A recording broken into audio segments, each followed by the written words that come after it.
Today I'm going to show you how I installed a gray water holding tank on my converted trailer. This page is about a man that bought his first pickup truck after he retired. He named it the Galaxy. This truck gave him so much capability that he decided to do more with it. So he bought this horse trailer and he wished to convert it into an RV so he can travel around the country and enjoy life in a different way. These are the tales of the Galaxy and the Angel Star. As usual, it started out with a simple plan. My friend Ricky helped me draw up this plan based on his experience with RVs. I searched the internet and Amazon and came up with tanks like this one made by Icon that I thought would fit my needs. But I wound up with this one, which is narrower. The other one was 9 inches deep and my trailer is very low.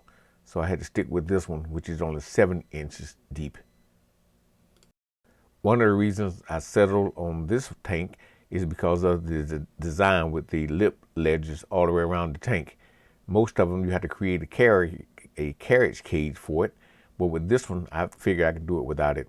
This is going to be mounted very unconventionally, as I'll show you later. The tank monitoring kit that I bought is compatible with this tank, and thankfully the tank came with sensors already installed. The freshwater tank and the gray water tanks will be monitored by this control panel. The reason I'm installing only a gray tank is because I don't want to deal with a black water tank for my size RV. This was the kind of porta potty I had been looking for a while. Took me a while to find one in stock.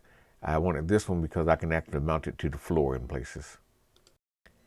I bought the floor mounting plate that's available only for this model. I really liked this tank when I received it. It was in a well-protected box and that didn't suffer any damage to the tank. And then when I got to look at it and realized how well made it was, I was really happy with my purchase. It's an Icon model. By design, my trailer sits kind of low, even though it's a pretty tall trailer.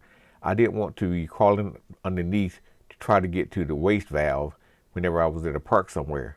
So I wanted to move this valve as close to the edge as possible, but I discovered since I had a left side opening tank, I can put this thing straight on to the opening on the spigot opening on this tank. So it worked out really well for me. My original intention was to move this tank a little further forward so the front edge would be attached to that forward spar there. But I realized it would interfere with my fuel lines for my diesel heater, and I want to be able to access those in the future. My original intention when I drilled this hole, I was going to go straight down to the tank, but since I hadn't mounted the tank forward, I couldn't do a top mount to the tank, so I wound up doing both inlets on the side of the tank. I'm preparing to put my hose down for the drain, and I drilled a 2 1/8 inch hole in the floor, and I'm going to go down further and get started on the tank. This hole I tapped into the front of the tank will go to the shower, and there's one in the back that will come from the sink. I figured if I'm going to have tanks, I might as well be able to monitor them. This is how I installed my tank sensors on the side where the mesh sensors were, and I was able to run the wires up front, and I run it through the floor along with the other pipes. So I drilled a 3/8 inch hole to create a vent, and I realized I need to be somewhere near the opening so I can install this vent from the inside out. So once you get the 3/8 inch hole, I use the deburring tool to make that hole smooth. We have a good seal inside and out. See there, nice and smooth.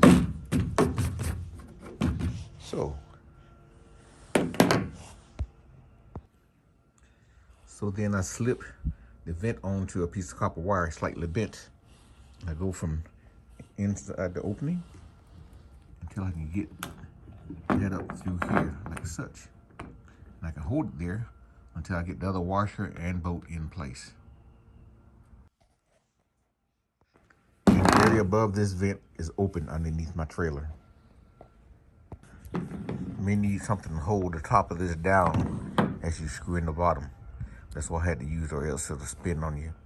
So you can hold it with a small pair of vice grips here and use the wrench to tighten up the bottom. So it's nice and secure now.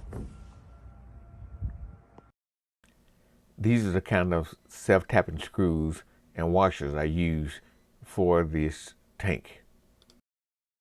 I'm using these 1.25" self-drilling screws with flares already on them. Plus I'm using a wider washer that can distribute more pressure across the plastic so it won't pull through. This is the best I can show you underneath. Is how they're fastened. They're in. This is what it'll look like when I ran my tank wires. Till they go up, I just pull up this slack. I'll be done with those.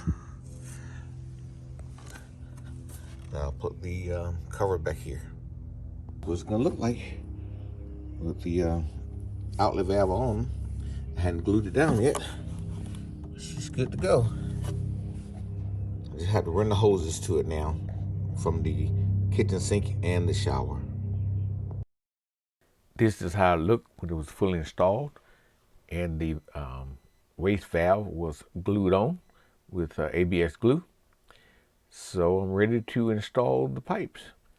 Everything else looks nice.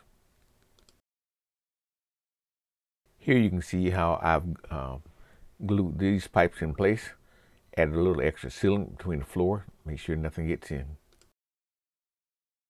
Here you can see the plumbing coming from the shower going into the tank. I haven't glued these in yet because once I put the shower in, I may have to make a few more adjustments to make sure that it's properly drained. Here is the pipe running from the inside that goes beneath to the tank. I'll make adjustments to this later when I do the rest of the installation. I'm out on the RV at nighttime to show you how the plumbing worked that I installed today. First of all, here's the plumbing for the drain that goes to the shower later when I install that. It's not hooked up yet, but it's coming through the floor, and I'll adjust those later when I get everything else hooked up. The water pump is on. Watch, turn the water on. Water's running. And now, there you can see it's hooked up. Go straight through the floor, down into the tank. One successful install. For those that ask questions where the toilet will be, I'm going to have a permanent spot inside the RV for it to sit when I'm traveling. But when I'm get to where I'm going, this will be an enclosed shower. And I'll put the stop walls up, and the toilet will sit inside. You can walk in here and go to a private bath and close the door if you wish.